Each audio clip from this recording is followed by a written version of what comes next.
Shadow Home Secretary Criswell. Thank you, Mr Speaker, and I thank the Minister for advance sight of her statement. The Minister mentioned at the beginning the government's plans to bring forward a police reform white paper, announced from memory about a year ago. But there hasn't been a single sniff of that white paper since then. Perhaps you can tell us when we can expect it and why the government is so bereft of ideas. It has taken a year or more to publish that white paper. Now, Mr Speaker, today's statement about police and crime commissioners represents, in my view, a tinkering around the edges from a government which is failing on crime and policing. If you like, it is simply rearranging the deck chairs on the Titanic.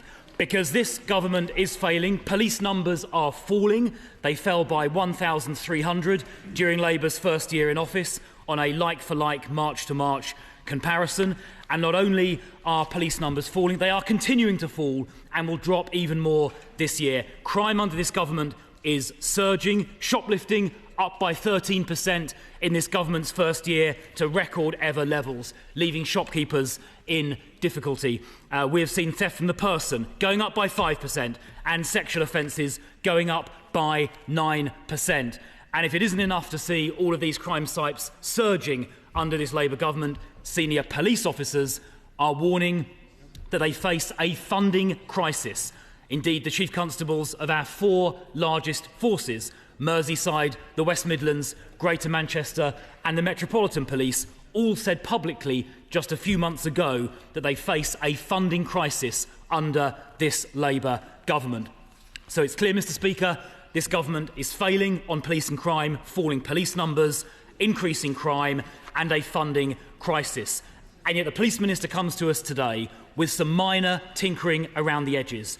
Now, they say that they want to transfer PCC powers to mayors where they exist and where the territories are coterminous. Broadly speaking, that is the approach the previous government took. In fact, I recall transferring, I think it was one of the Yorkshire forces, into the mayoral model around about a year or so ago. She does, however, assert that the mayoral model is superior to regular police and crime commissioners. I wonder what evidence she can produce to support that, because the biggest police and crime commissioner in the country, of course, is the Mayor of London, Sadiq Khan, who is also the worst PCC in the country, in my view. Knife crime up 86% under Sadiq Khan, the lowest clear-up rate of any force in the country, a lamentable 4.7%. He has closed down half the front counters in London, and police numbers are plummeting.